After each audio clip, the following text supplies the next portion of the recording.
విశాఖేంద్రోపేంద్రో. వాళ్ళు అలా వెళ్ళిపోతుంటే ముందు ఎవరో కూర్చునే గది ఉంటుంది. మొట్టమొదట అమ్మ కూర్చునే గది కాదు, నాన్నగారు కూర్చునే గది ఉంటుంది. ఎందుకని? ఆవిడ శ్రీమాత, శ్రీ మహారాజ్ఞి, శ్రీమత్సింహాసనేశ్వరి కదా. ఆవిడ ఎంత గొప్పదైనా తాను పెద్దరికం వహించదు. ఎందుకు వహించదో తెలుసా? అది సౌందర్యలహరి. సౌందర్యలహరి అన్న మాటకు అర్థం ఏంటంటే, సౌందర్యం అంటే బాహ్యమైన అందం కాదు, అంతఃసౌందర్యం, పతివ్రతా సౌందర్యం, అమ్మ సౌందర్యం. అది సౌందర్య లహరి, ఆ ప్రవాహం. ఆమె భర్తకి గౌరవం ఇస్తుంది. అందుకని ఆవిడ గొప్ప పతివ్రతా స్వరూపిణి. అమ్మవారి దగ్గర ఈ ముగ్గురు పిల్లలే. సుబ్రహ్మణ్యుడు సరే సరి కొడుకు, కోరి కోరి కన్న కడుపు ఆవిడది. ఎందుకంటే సుబ్రహ్మణ్యుడు నేను పార్వతీదేవి స్పర్శతో పుట్టనుగాక పుట్టనన్నాడు ఆయన. ఎందుకని? సనత్కుమారుడు ఆయన, మహాజ్ఞాని. ఆయన ఒకసారి బొంత కుట్టుకుంటుంటే పరమేశ్వరుడు వెళ్ళి నీకు వరం ఇస్తానన్నాడు. ఆయన అన్నాడు, నువ్వు నాకు ఇచ్చేదేమి, నీకే ఇస్తాను, కోరుకో అన్నాడు. అంటే పరమశివుడు అన్నాడు, ఇంతటి మహాజ్ఞానివి నాకు కొడుకు అయి పుట్టన్నాడు. అంటే ఆయన అన్నాడు, నీకే కొడుకు అవుతానన్నాడు. అంటే పార్వతీదేవి ఏంటి నీకే అంటే ఏంటి, నీకే అంటే నాకు కూడా అంది. ఆయన అన్నాడు, అమ్మ అలా నాకు, అది కుదరదు, నువ్వు ఎంత జగన్మాతవైనా నేను గర్భవాసం చేయను. అదేమిట్రా నాయన, నీ వంటి వాడు నా కొడుకు కాకపోతే అలా అవ్వవలసిందే అంది ఆవిడ. అయితే ఓ రాజీకి వద్దాం, నువ్వు ఒకనకొకప్పుడు శరవణ తటాకంగా రూపాంతరం చెందావు, నీటి సరస్సుగా హిమాలయ పర్వతం మీద, అందులో పడి బయటికి వస్తాను. అందుకని నా పేరు శరవణ భవ, ఆయన మంత్రం కూడా అదే. అందుకని నీ తటాకంలో పడి పైకి వస్తాను కాబట్టి, నీ శరీరము తటాకమైంది కాబట్టి నీ కడుపులోంచి పైకి వచ్చినట్టే, కడుపులో పడుకోమని అడక్కవు అన్నాడు. కోరి కోరి తనకి కొడుకుగా వరించింది ఆవిడ. నా కొడుకుగా పుట్టరా అని అడిగింది కాబట్టి ఆయనకి సుబ్రహ్మణ్యుడు ఆమె కుమారుడు. అందుకని ఆవిడ దగ్గరికి వచ్చేటప్పటికి పుత్రభావనతో కూర్చొని అమ్మ నోటి వంక చూస్తాడు. ఇక రెండవ ఆయన విష్ణువు కొడుకు ఎలా అవుతాడండి? ఇప్పటిదాకా మీరు నారాయణ నారాయణి అన్న చెల్లెళ్ళు అన్నారు కదా, లలితా సహస్రంలో లేదు, కరాంగుడి నఖోత్పన్న నారాయణ దశాకృతి. అమ్మవారు ఇలా అందోసారి అంటే వేల చివర్ల నుంచి ఇటు 5 వేళ్లలోంచి దశావతారాలు పైకి వచ్చాయి. ఇప్పుడు ఆ 10 అవతారాలు అమ్మవారి కొడుకులా కారా? విష్ణువు 10 అవతారాలు ఆవిడ కొడుకులే కాబట్టి విష్ణువు కొడుకు. ఇక ఇంద్రుడు చెప్పనే అక్కర్లేదు అసలు. ఆ శచీదేవి కోరి కోరి పూజ చేస్తే కొడుకు కాబట్టి ఐశ్వర్యం ఇచ్చింది ఆవిడ. కాబట్టి పులోమజార్చిత అని లలితా సహస్రంలో ఓ పేరు ఆవిడికి. కాబట్టి ఇంద్రుడు కొడుకు, కాబట్టి ముగ్గురు కొడుకులు కాబట్టి ఆవిడ జగజ్జనని అమ్మ. వాళ్ళు ఆమెని చూసేటప్పటికీ చిన్నపిల్లలు అయిపోతారు. ఆ కుర్చీ దగ్గర అటు ఇటు ముగ్గురు కూర్చుని కుర్చీ మీద చేతులేసి అమ్మ నోటి వంక చూశారు. అమ్మ నోరు ఎర్రగా ఉంది, చంద్రుడు ఏదో చిన్న చిన్న చిన్న చిన్న ముక్కలైనట్టుగా తెల్లగా నోట్లో ఉన్నాయి. ఏమిటి? కర్పూర కళికలు. అమ్మ ఎప్పుడు తాంబూలం వేసుకున్నా కర్పూర వీటికామో గస్సమాకర్ష దిగంతరా. అసలు అమ్మవారికి ఇచ్చే తాంబూలం వేరుగా ఉంటుంది, మనం పెట్టే తాంబూలం కాదది. అది ముక్తా చూర్ణీన సంయుక్తం తాంబూలం ప్రతిగృహ్యతాం అని మంచి ముత్యాన్ని తీసుకొచ్చి కాల్చి గుండ చేసి వెయ్యాలి తాంబూలంలో. అది కానీ ఇంత వేశారనుకోండి నోరు బొబ్బలెక్కిపోతుంది. సూది మొనతో తీసి దాని మీద పెట్టాలంతే, అంతే గుండ వెయ్యాలి. అంతకన్నా ఎక్కువ వేస్తే నోరు బొబ్బలెక్కుతుంది వేసుకున్న వాళ్ళకి. అంత శక్తివంతం. యాలుకలు, ఖర్జూరము, జాపత్రి, జవాజీ, లవంగాలు ఇవన్నీ వేస్తారు. ఆ వాసన దిగంతములు దిశల యందు ఉన్న వాళ్ళని ఆకర్షిస్తుంది. ఆ సువాసన తాంబూలం అంత గొప్పగా ఉంటుంది. కాబట్టి ఆవిడ నోటిలోంచి వచ్చే సువాసన, అందులో ఉన్న కర్పూర కళికలు చూశారు ఆ ముగ్గురు. చూసి అమ్మ నోరు ఎర్రగా ఉంది, ఏదో నవ్వులుతోంది, తెల్ల తెల్లగా ముక్కలు నాలుక మీద ఉన్నాయి, ఏమిటివి అని వాళ్ళు అమ్మ వంక చూసి, అమ్మ ఏంటమ్మా, ఏం తింటున్నావమ్మా అన్నారు. అంటే ఆవిడ దగ్గర వాళ్ళు అంత పిల్లలు, అంత చిన్న పిల్లలు. ఆవిడ ఏం చేసిందిట? విలీయంతే మాతస్తవ వదన తాంబూల కవళాహ. వాళ్ళు ముగ్గురు అలా అంటే అమ్మ నవ్వి తను నవ్వులుతున్న తాంబూలాన్ని పైదవడకేసి అని నొక్కి ఆ పిప్పిలా ముద్దగా ఉన్నదాన్ని ఇలా నాలుకతో ముందుకు పెట్టి, మీరు బాగా గుర్తుపెట్టుకోవాలి, అమ్మ తాంబూలపు పిడచ పెట్టేటప్పుడు లౌకికంగా కూడా అమ్మ తాంబూలం ఇలా చేత్తో తీసి నోట్లో పెట్టరు.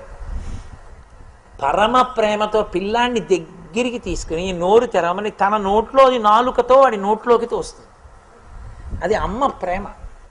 వాడు ఆ అమ్మ లాలాజలంతో కలిసినటువంటి ఆ తాంబూలం వాడు నవిలి కొత్త రుచి చూసి అమ్మ నా నోరు ఎర్రగా ఉందా అంటే అప్పటి నుంచి తాంబూలం అడుగుతాడు. తప్పు, నువ్వు వేసుకోకూడదు అంటుందమ్మ. అది అమ్మవారు వీళ్ళ ముగ్గురికి పెట్టింది. ఆ తాంబూల పిడచలు తిన్నారు వాళ్ళు. ఏమైంది తింటే? నే చెప్పనన్నారు శంకరాచార్య. ఎందుకని? చెప్పడం సాధ్యం కాదు.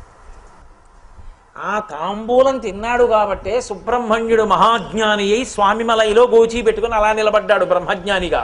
దేవ సైన్యానికంతటికీ అధిపతి అయ్యాడు. నిత్య బ్రహ్మచారి అయ్యాడు. నిత్య యవ్వనుడయ్యాడు. వల్లీ దేవసేనా సమేతుడై లోకమంతటి చేత పూజింపబడుతున్నాడు. తేనె చేత అభిషేకం పొందినంత మాత్రం చేత పుత్ర సంతానాన్ని అనుగ్రహిస్తున్నాడు. వంశవృద్ధి కారకాయ నమః అని పేరు పొందాడు. ఇక ఇంద్రుడు స్వర్గలోక వైభవాన్నంతటినీ అనుభవిస్తున్నాడు. ఇంద్ర శబ్దం కేవలం పురాణంలో అనుకోకండి, వేదంలో ఇంద్ర శబ్దం ఒకటి ఉంటుంది. ఆ ఇంద్ర శబ్దమే రామాయణం అంతా ఇంద్ర ఇంద్ర ఇంద్ర తిరుగుతుంది. విష్ణు ఉండదు, ఇంద్ర తిరుగుతుంది రామాయణం అంతా. కావాలంటే మీరు పరిశీలించండి. కాబట్టి ఆ ఇంద్రుడంతటి వైభవాన్ని అమ్మవారి తాంబూలపు పిడచ తిని పొందాడు. విష్ణువు శ్రీ మహాలక్ష్మికి భర్త అయి లక్ష్మీనారాయణుడు అనిపించుకున్నాడంటే అమ్మ నోటి తాంబూలపు పిడచ తిని. ఇంతమంది రాక్షసుల్ని నిగ్రహించగలిగి దశావతారాలు ఎత్తి ధర్మ సంస్థాపన చెయ్యగలిగాడంటే పరదేవత యొక్క తాంబూలపు పిడచ తిని.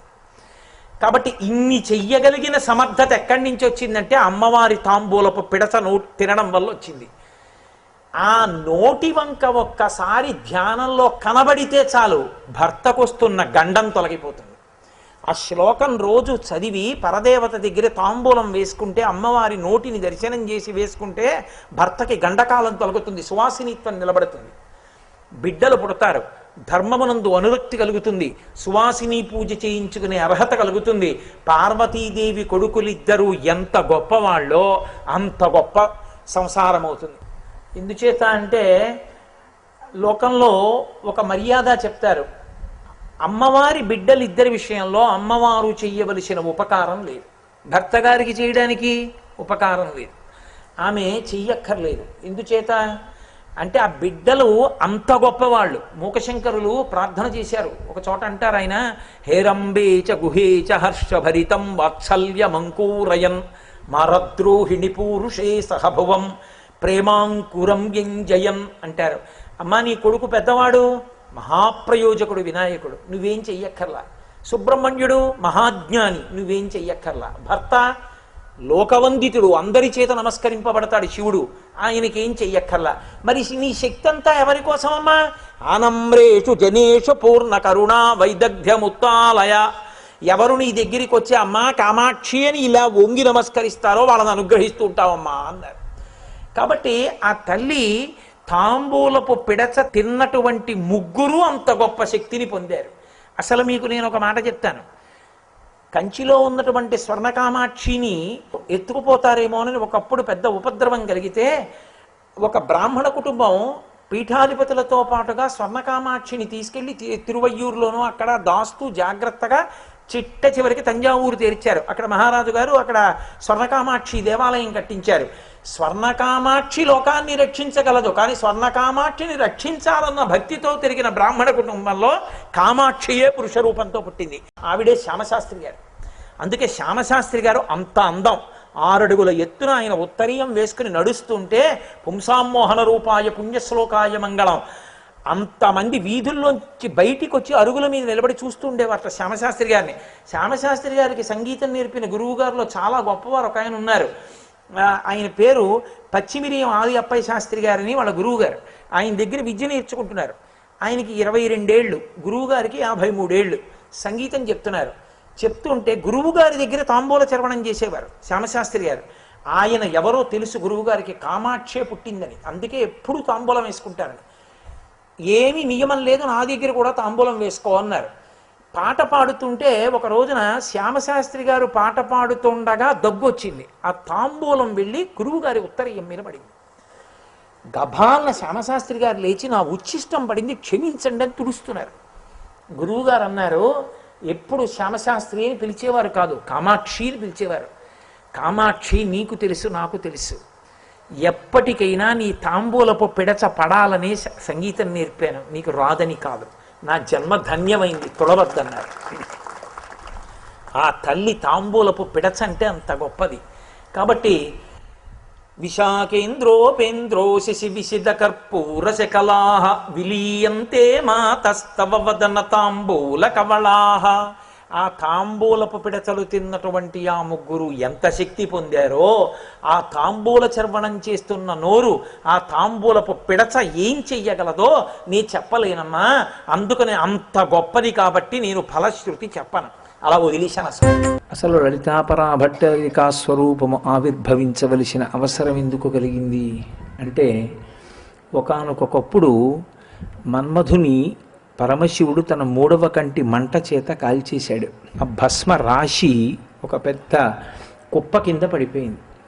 ఆ కుప్ప కింద పడిపోయినటువంటి భస్మరాశి నుండి ఎందుకు కోరిక పుట్టినదో తెలియదు, ఒక బొమ్మ తయారు చేసి బ్రహ్మగారు భండా అని పిలిచాడు. అందులోంచి భండాసురుడు పుట్టాడు. భండ అన్న శబ్దం మీకు కాస్త తేలికగా అర్థం అవ్వాలి అంటే నేను ఒక మాట చెప్తే మీరు అర్థం చేసుకుంటారు. ఆయన ఏ విషయాన్ని కొత్తగా రూపకల్పన చేయడానికి కానీ, శరీరంలో ఉండేటటువంటి శక్తిని ఏ రకమైనటువంటి అభ్యున్నతి కొరకు కూడిన కారణము కొరకు కానీ నిశ్చించడు. కేవలముగా హాయిగా తినడం, హాయిగా పడుకోవడం, భోగం అనుభవించడం, అంతే. ఇంకొక పని చేయడు. ఆయననే భండు అంటారంటే భండు ఎక్కడో ఉంటాడని మీరు అనుకోకూడదు. భండాసురుడు ఎక్కడ ఉంటాడంటే సోమరితనమునందే భండాసురుడు ఉంటాడు, తమో గుణమునందే భండు ఉంటాడు. ఆ భండాసురునికి 2 సోదరులు, విశుక్రుడు, విషంగుడు అని వాళ్ళ పేర్లు. విషంగుడు అందరి మనసులలో ఉండేటటువంటి మమతానురాగములను తీసేశాడు. తీసేస్తే ఈ ప్రపంచం అంతా కూడా శోభరహితమైపోయింది. అలా ఎందుకు అవుతుంది అని మీకు అనిపించవచ్చు. ఎదురుగుండా ఉన్నటువంటి వస్తువునందు కాదు సౌందర్యం, మన మనస్సులోంచి ఉప్పొంగేటటువంటి భావము వలన ఉంటుంది. నేను ఒక ఇంటి మేడ మీద నించుని చూస్తున్నాను అనుకోండి, నాకు కొన్ని వెదురు చెట్లు, ఆ పక్కనే ఒక కదంబ వృక్షం, ఆ కదంబ వృక్షానికి ముందు ఒక పెద్ద ఉసిరి చెట్టు కనపడ్డాయి అనుకోండి, అవి చెట్లు నేను చూశాను. ఇప్పుడు నాలో ఏమైనా భావము ఉత్పన్నమవుతుందా? ఏమి సంతోషం ఉండదు. అదే నాకు ఆ వెదురు చెట్లు చూడగానే, వెదురు పొదలు చూడగానే అసౌ నాసా వంశస్తు హినగిరి వంశధ్వజపటి అంటారు శంకర భగవత్పాదులు. అమ్మవారి నాసాదండాన్ని వెదురు దండంతో పోలుస్తారు. ఓ నా తల్లి జగన్మాత యొక్క నాసాదండముతో పోలిక కలిగినటువంటి వెదురు చెట్లు ఇవి అని నేను భావన చేయగానే నా మనసు ఉప్పొంగుతుంది. అమ్మవారి యొక్క ముక్కు దూలంతో పోల్చబడిన పరమపావనమైన చెట్లు. ఎక్కడ వెదురు పొదలున్నాయో అక్కడ పరదేవతా స్పర్శ ఉంటుంది. నేను ఇలా కన్ను తిప్పేటప్పటికీ నాకు కదంబ వృక్షం కనపడింది అనుకోండి, ఓ కదంబ వనవాసిని, నా తల్లి ఇక్కడే చరణ మంజీరములు సవ్వడి చేస్తూ తిరుగుతూ ఉంటుంది, మా అమ్మ ఇక్కడ కూర్చుంటుంది. ఈ కదంబ వృక్షం ఎంత గొప్పదో. భావన చేతనే పరిపుష్టి, భావన చేతనే సంస్కారము. ఆ భావనలే పరదేవత ప్రీతికి కారణములు. పరదేవత పూజ కేవలము పూజ గదిలో కూర్చుని మీరు నియతి కాలమునందు చెయ్యమని శాస్త్రం చెప్పలేదు. అందుకే లలితాష్టోత్తరంలో అమ్మవారికి ఓ పేరు, భావనామాత్ర సంతుష్టాయై నమో నమః. ఉత్తమమైన భావనలు ఎక్కడుంటాయో అక్కడ పరదేవత యొక్క పరిపూర్ణమైన అనుగ్రహాన్ని ఆయన పొంది ఉన్నాడు అని గుర్తు. అటువంటి చోటనే ఆ ఉత్తమ భావ ప్రకాశం ఉంటుంది. ఆ భావ ప్రకాశము ఉన్నటువంటి చోట శాంతి ఉంటుంది. కాబట్టి ఇప్పుడు విషంగుడు ఏం చేశాడు అంటే, ఎవ్వరి మనసులలోనూ ఆర్ద్రత లేకుండా చేశారు. ఆర్ద్రత అన్నమాట మీరు చాలా జాగ్రత్తగా అర్థం చేసుకోవాల్సి ఉంటుంది. ఆర్ద్రత అంటే తడిగా ఉండుట అని అర్థం. తడిగా ఉంటే ఏమవుతుంది అంటే సృష్టి జరుగుతుంది. వర్షం పడితే నామరూపములు లేకుండా పోయినటువంటివన్నీ కూడా నామరూపములను పొందుతాయి. నేను ఒక జామ పండు కింద పడేశాను అనుకోండి, ఆవు తింటుందని అది బద్దలయ్యి గింజల కింద పడతాయి. ఆవు వచ్చి జామ పండు తినేసింది, కానీ కొన్ని గింజలు భూమిలో పడ్డాయి. ఆ గింజలు ఏమిటో ఎవరికి తెలియదు. ఓ వర్షం పడింది శ్రావణ మాసంలో, జామ మొక్క మొలకెత్తుతుంది, వేప గింజ నుండి వేప మొక్క మొలకెత్తుతుంది, మామిడి టెంక నుండి మామిడి మొక్క మొలకెత్తుతుంది. అసలు తడి ఉంటే మొలకెత్తుట, తడి లేకపోతే మొలకెత్తుట అన్న మాట ఉండదు. మనసు ఆర్ద్రతతో నుండుట. ఆర్ద్రత అంటే మనసు తడిగా ఉండుట. మనసు తడిగా ఉండుట అంటే మనసు మీద నీళ్లు పొయ్యమని కాదు దాని ఉద్దేశ్యం. మనస్సు తడిగా ఉండుట అన్న మాటకు అర్థం ఏమిటంటే పవిత్రమైన భావజాలమును కలిగి ప్రేమాంకురములను పొంది ఉండుట. ప్రేమ అన్న మాటని మీరు మళ్ళీ సక్రమంగా అర్థం చేసుకోవలసి ఉంటుంది. ప్రేమ అన్న మాటకు అర్థం ఏమిటంటే ప్రతిఫలమును ఆశించనటువంటి మానసికమైన అనుబంధమునకు ప్రేమ అని పేరు. అటువంటి పవిత్రమైన ప్రేమ ఒక్కొక్క చోట ఒక్కొక్క రూపంలో ప్రకాశించాలి. పెద్దలు కనపడ్డారనుకోండి, భక్తి అన్న పేరుతో ప్రకాశించాలి. నాకన్నా చిన్నవాళ్ళు కనపడ్డారనుకోండి, వాత్సల్యము అన్న పేరుతో ప్రకాశించాలి. ఆ ప్రేమయే దేశకాలాదులను వర్ణాశ్రమములను ఆధారం చేసుకుని ఎప్పుడు ఏ రూపంలో ఎలా ప్రకాశించాలో అలా ప్రకాశిస్తుంది. ఇలా ప్రకాశించడానికి అనువైనటువంటి అధ్యవసాయముతో కూడిన బుద్ధికి ఆర్ద్రత అని పేరు. ఈ ఆర్ద్రత మనసులో ఉంటే తప్ప భావములు పుట్టవు.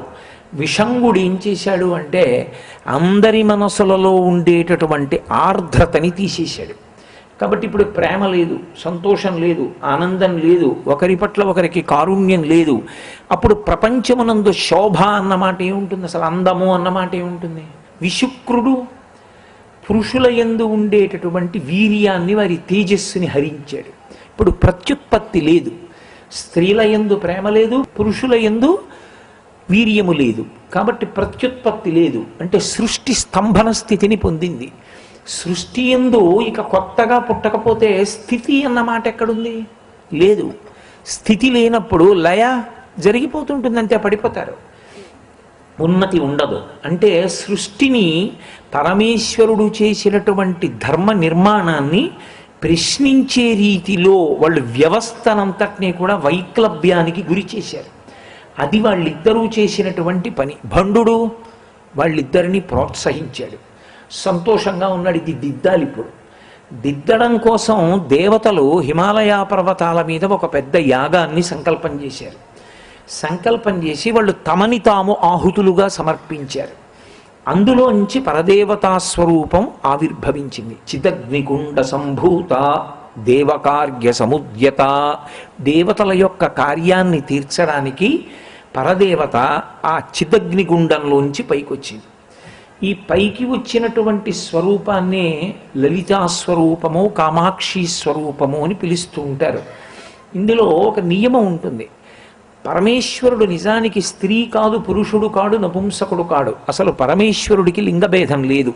ఆయనకు ఒక రూపం ఉండదు. కానీ మన మనసుకి ఆలంబనం కల్పించడం కోసం పరమభక్తులైన వారు ఈ రూపంలో నువ్వు నాకు కనపడకపోతే నేను ఉండలేనన్న వాళ్ళ కోసం నేను ఆ రూపాన్ని పొందాను తప్ప నాకు అసలు రూపం ఏమిటి అన్నాడు. అజాయమానో బహుధా విజాయతే అంది శృతి.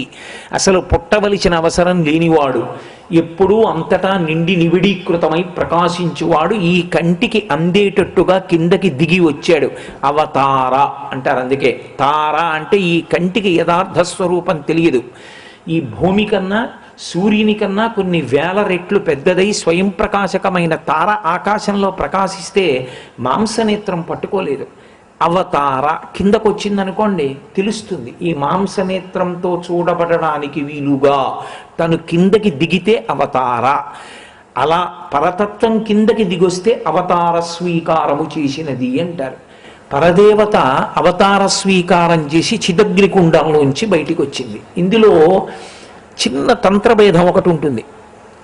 పురుషస్వరూపంగా మీరు ఈశ్వరుణ్ణి ఆరాధన చేస్తే పాదాది కేశాది పర్యంతం చెప్పాలి, అంటే పాదముల నుండి తల వరకు చెప్పాలి.